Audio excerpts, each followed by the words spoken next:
Welcome to Come and See, your podcast for finding truth in a world of chaos. Brought to you by All for Jesus Living Waters Ministry. With host and founder Richard Case and co-host and retreat leader Kathy Ricconi. Join us every weekday at this time to discuss news, spend time in the Word, and receive answers to your personal questions about living life in God's truth. And now your host, Richard Case.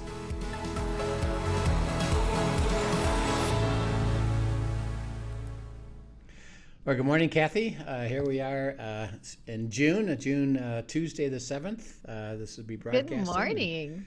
We're excited about that. Kathy and I have actually working ahead of time because we're going to be graduations for high schoolers. Yep. And your family. Graduations, my proms, grandson, trips, lots going on. going to Croatia with our leaders. That's going to be fun.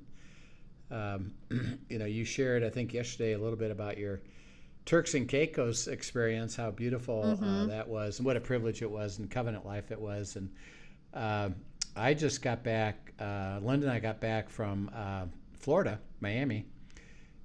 This was the Formula One race, Formula right? One. We took Aiden, who's a big fan, and knows, it was kind of fun.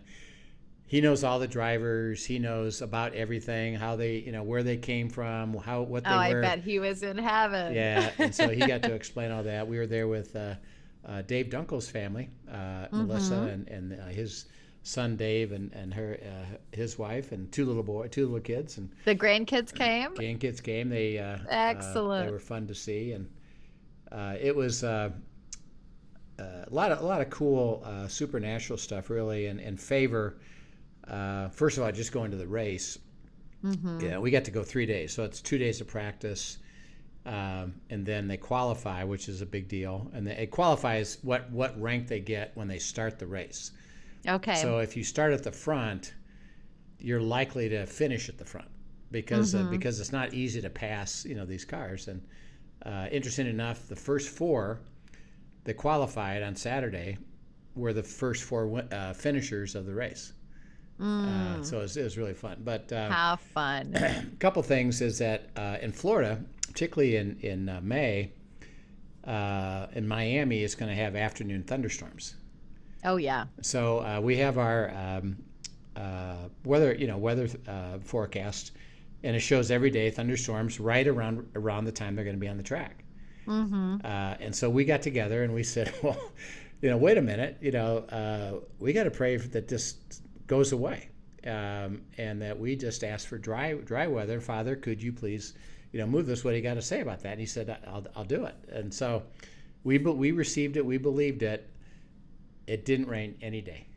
Oh, that's so fun. You have to love God's favor there. I mean, not at all. Even, and it was going to be windy. No. It was remarkable just to see that. There's, the people attending this race is probably, 500,000 plus. It's a lot. I mean, think of the traffic. It's problems. a big deal, right? And the parking, we had thought we were going to have shuttles, but we didn't. We had to drive the cars. So we originally looked at parking lots that were available, and they're like 30, 40-minute walk. Oh, wow. To get there. And of course, Linda, is like, I don't want to do that. So, we prayed that, would you give us a parking spot so that we could walk right into the gate, and so we're just driving up this one road. Actually, I was driving past the racetrack, and I was trying to think, well, I should probably turn right, and he said, no, keep going.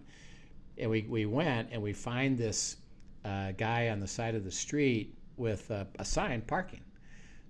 So I flip around and do a U-turn right in the middle of the street and come up, and he says, okay, yeah, sure. He said, this is my last spot. We have this last spot. And so we took it, and we walked 2 blocks to the gate. Oh, excellent. And Linda was thrilled, and then so the next day we come back and we go to the same spot. He said, I've already full and I've got people reserved, so I can't do it. He said, but my brother-in-law, just turn the corner here. He's down there. Let me call him and see if I can get you into his place, because he's not really doing much to rent it. Right. And so he answers that, yeah, sure. So we turn the corner, park in his spot. It was actually cheaper. It was really cool. And then the next day we said, hey, we're going to come back the next day. He said, yeah, come on back. And we wound up the next day. So each day we parked 2 blocks away. That's amazing. And we didn't have to walk 30 to 45 minutes. And then, Aiden wanted to see the cars and, get up close and see the drivers and stuff. So we would go into the park, particularly the day of the race, actually. Mm-hmm. And we had Linda. We sat her in the spot. And then I'm going to go buy a shirt and a hat, from the race. Right. So we go to this place. Nope, we're sold out. We don't have any. And so we have to go over this bridge and down. And we could have gone left or gone right. And Aiden says, I think we should go right. Okay, let's go right. So we go right. There's a place there where they had a shirt my size and they had a hat. So I'm sitting there doing it, and he turns around, and the lead guy. This is they're sponsored by a variety of big shot guys like Ferrari, right. Red Bull and Ferrari are the two best companies and racing guys, and they usually win. One of those 2 guys win.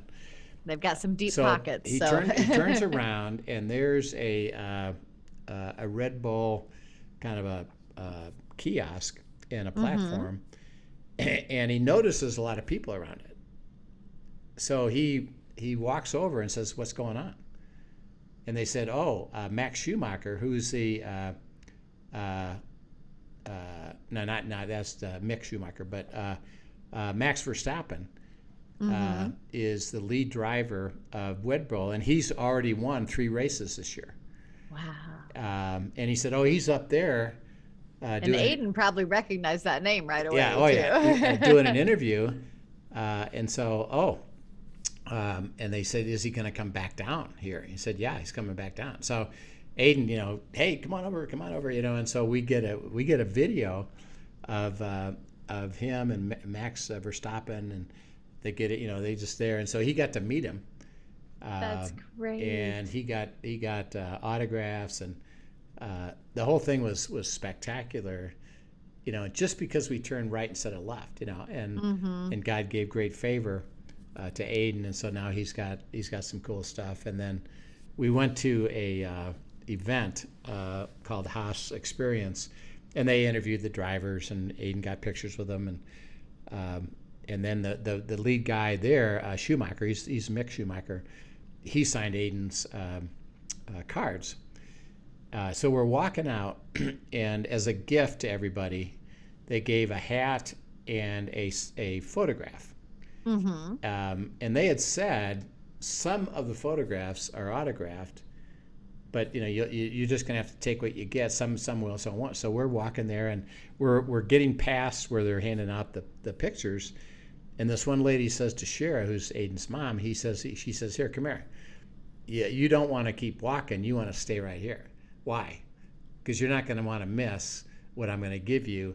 And she gives him a photograph with both drivers' signatures on them. Oh, no way. So Aiden got his things signed, and these photographed with both signatures on it. And he was just flying high with it. And then we were watching the race, and Max Verstappen won the race. Oh, how exciting. Yeah. What a great time with your grandchild. Yeah. Oh, my goodness. And they, believe me, those cars, I said, man, I would love to drive one of those cars. I bet.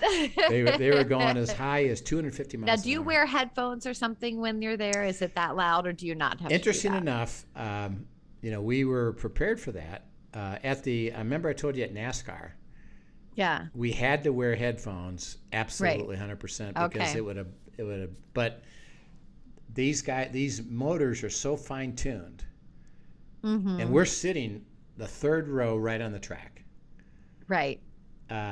the seventh row right on the track. And they were so fine-tuned that they did not bother your ears. Wow. You could hear them. That's impressive. You could hear them, but it wasn't like the NASCAR that it was going to blow you away. Interesting. So, we got to see their races, 56 laps. And it's just remarkable. And we were at a place where we're at the end of a long straightaway. So they're coming 220 miles an hour down the straightaway, and then a sharp turn. And we're at the sharp turn. So we get to see them come down. They downshift, make that sharp turn, and then see them accelerate again. So it was just, we got to see 3 days of spectacular, fast and racing. And oh, that's so fun. And then we had this great thing, and we got this restaurant. It's like, well, where do you want to go? And they said, well, you choose it, And so I just got online and looked and found this one place. I said, I think it's supposed to be this one, And so we go, and it was we had an outside veranda along the water, an Italian restaurant, and the guy was serving us was from Italy. So we got to talk about where's he from, how did he get here, and he spoke Italian, and we had just that time alone of just sitting there enjoying, like you did with that time in Kirks and Caicos. It was all covenant. It was just God just says, how did I do on that one? Yeah. Right. Wow, I love that. And so Aiden had great memories, and it has great memories. So it's really fun. Of course, he's already planning. He's already said, I graduate from college or high school in 2 years in May, and in May they have the Formula One race in Monaco. So, hey, Opa, there you go. Save up because we're going to Monaco. Okay, all right. That's great. That's great. Fun. Dan and I have been to Monaco once before. When we lived in Germany, we took a trip down to Monaco. How was it? It was impressive. It was gorgeous. Of course, we're young. He's a second lieutenant at that point, and and we're staying in, not great places and everywhere we went. But oh my goodness, we had so much fun. But we were in awe of what you saw there. The car is there for one thing, even, but it truly was beautiful countryside, beautiful countryside. But there is a lot of money in Monaco. Yes. Yeah. Dave Dunkel. It was interesting. We were again at this race with Dave. He was telling Aiden about Monaco, and I think it was last year that a friend of his, right at the last minute, said, "Hey, do you want to go to the F1 race in Monaco?" Dave said, "Yeah, sure." So he goes, and he said that because of the traffic, his friend arranged for he got a helicopter. Oh, no way. To go over that and land right there at the racetrack. Wow. And he said, and they were sitting there having dinner and lobsters and all this stuff while they're watching the race, So he said it was pretty spectacular. The difference, like between Monaco and Miami, where it was, Miami was a racetrack. Right. Monaco is on the streets of Monaco. Oh, is it really? Yeah. I mean, so it can be narrow, and you it's really tricky. Those are very narrow streets. Really tricky. So it's not a wide track. Stunning cliffs. I would get lost in the scenery, much less the road. Yeah. So anyway, it was nothing. We talk about covenant, and we were blessed to experience it in something. It's one of those. Again, those things of life that you, particularly because I like speed so much, is that it's just a thrill to see the giftedness of guys that can do that, and then the cars and how well they're done. And we saw this is hilarious. They have a wreck, and the front end of the whole car is smashed. Right. So they bring them around. They literally take off the front and put on a new one. A whole new front. Goodness. And 20, and then put him back in the race. 20 seconds and he's back in the race. And it's like, that's crazy. Man, how skilled is that? That they could figure all that out, and they do it. By the way, the Red Bull, when they go in, you probably heard of what's called the pits. You got to go in the pit to change your tires and all that.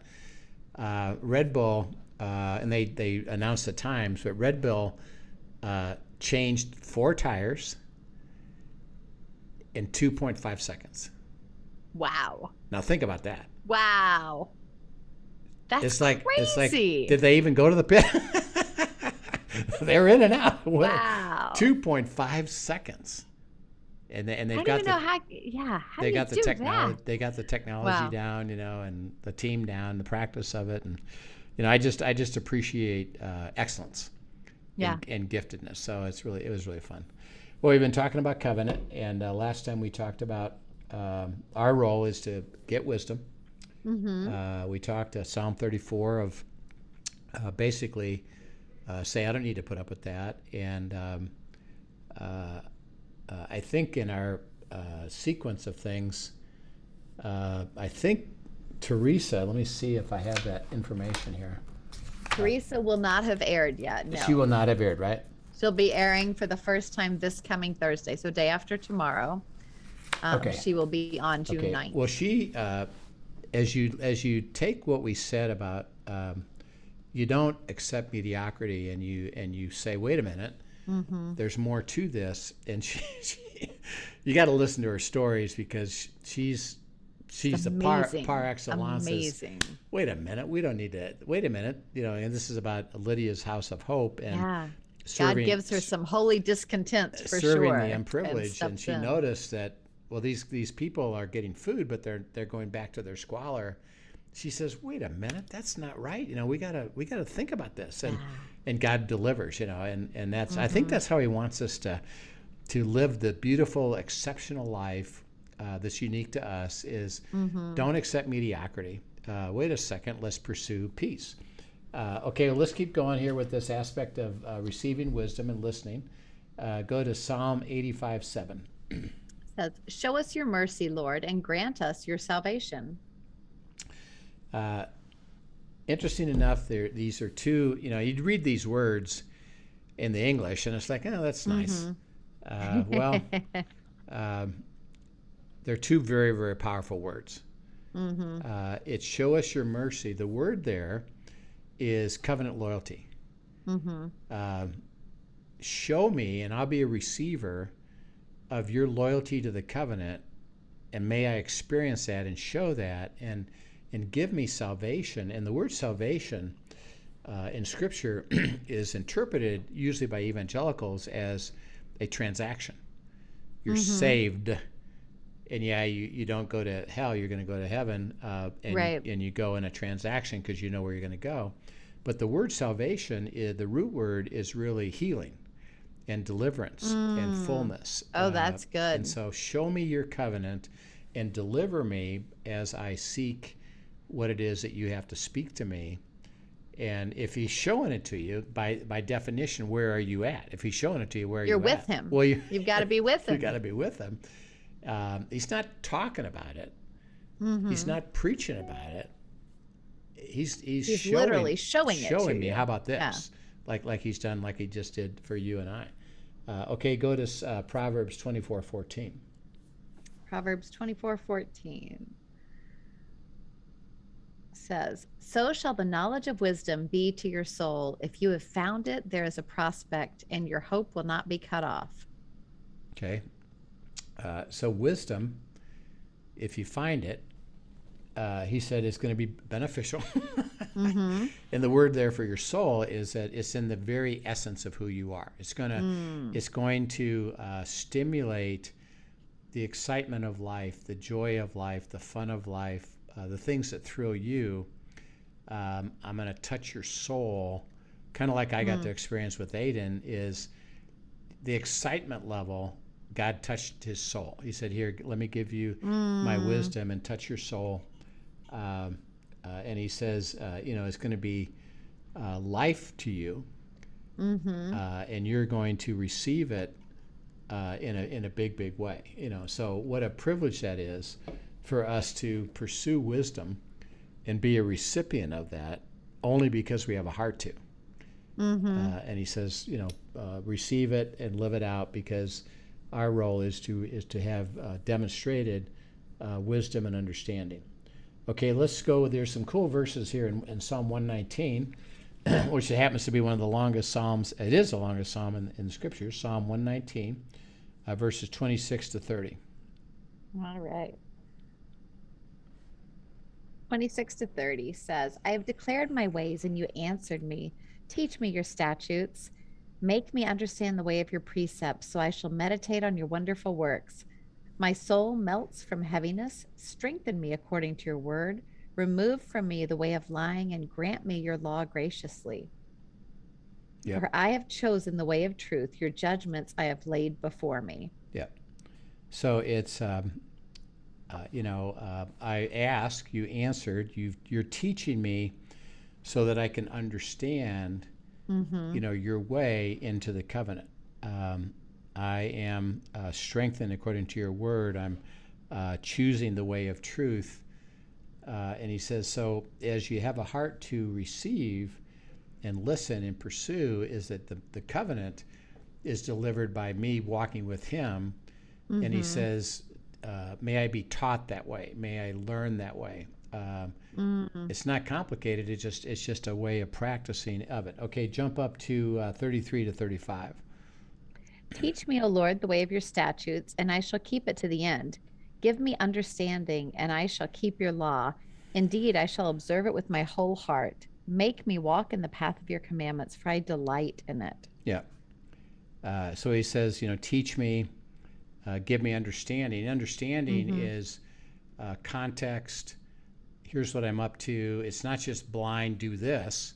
Right. It's, may I understand the way of truth. Help me understand it, and I can keep it. And then he says, and this is cool, he says, make me walk in the path of your commandments or instructions. So basically it's saying, in other words, I give you permission, God, to make me walk in your way so that you can deliver the covenant to me. And I would like you to make that happen. Right. Even past my fuzziness or past my stubbornness or past my tendency to go to flesh, I'm willing to have you keep moving me into that place because I want to receive your wisdom. Okay, right. Go to 45 to 48. Yeah, I just want to point out real quick that where it says, make me walk in the path of your commandments. I love to, and you've pointed this out in other teachings before. One of the ways that he makes us or causes us to do that when we have a heart to go, that's really describing how we cling to him. Yes. That is, I'm choosing to stay with you. And because I'm staying with you, that makes me to go where you want to go. It makes me on the path that you're on because I am clinging to you. And that's naturally where I will go. Just like the toddler clinging to his father's leg. Yep. If he's clinging to his father's leg, he will make him go on the path he's with because he's with him. I'm going with you. Yep. Yeah. Sorry, go ahead. What was the next 45 one? 45 to 48. Yes, 45 to 48 says, and I will walk at liberty, for I seek your precepts. I will speak of your testimonies also before kings and will not be ashamed. And I will delight myself in your commandments, which I love.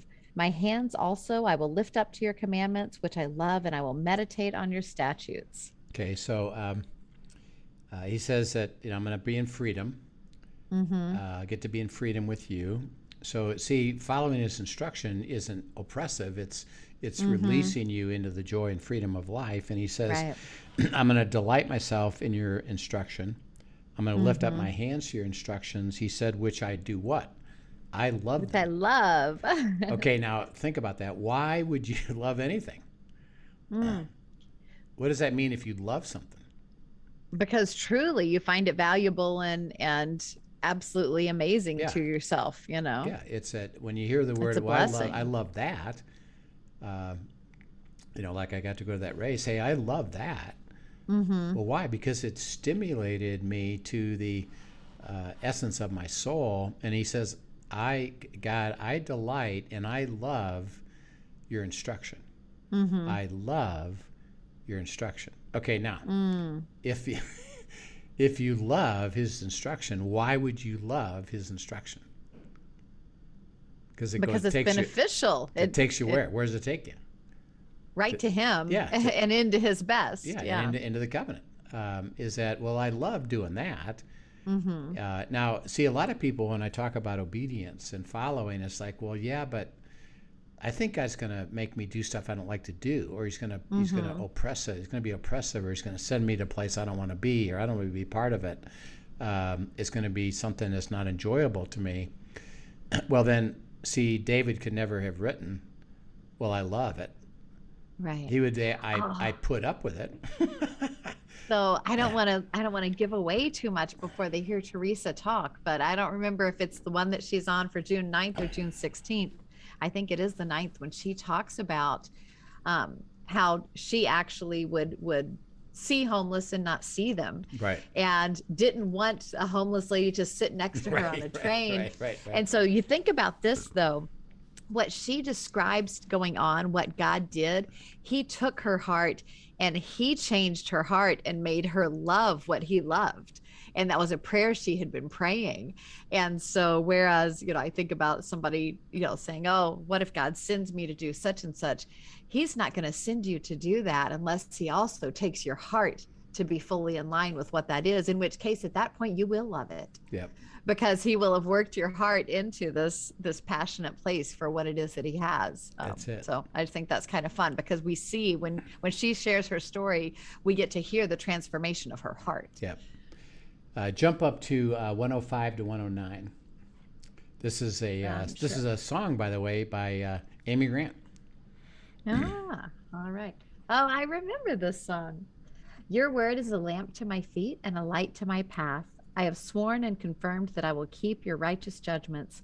I am afflicted very much. Revive me, O Lord, according to your word. Accept, I pray, the free will offerings of my mouth, O Lord, and teach me your judgments. Yep. One more? Yeah. Oh, my life is continually in my hand, yet I do not forget your law. Yeah. So he said, thy word, you're speaking to me. What you've written is a lamp to my feet. In other words, I know where I'm going to go. And a light to my path, and revive me and teach me your truth, your judgments, your life. And I'm willing to do it. Why? Because I want to be on the path, and I'll just follow your instruction, your wisdom, your insight, and it will light up my path. So the picture here is, and I know you guys have done this because you're a camper. Yeah. When you're out camping at night, and there's no lights anywhere, in order to go on a path, which let's say you're gonna go either get some water, or go to a latrine or something in the dark, what do you need? Yeah, you need the flashlight, or you need the little, the canister light that we'll carry around. Yeah, the kerosene lantern. Yes. And where do you point it? Where do you point the flashlight? At the path. Yeah. Usually just right ahead in the next step. So it's dark, but if you point it right ahead of you, well, I know where to walk. And he said, well, my word, what I speak to you is like that. I'll show you step by step by step. Just keep it in front, and let me guide you, and I'll tell you the path. And particularly this analogy of when you're at night, you're not even thinking, well, where is it going to go? I'm just following the path because I know it's going to go somewhere good, and that's what God is saying, is that, let my word, let my instruction guide you, and be a recipient and have a heart. Basically, this is all about, do you have a heart to hear it?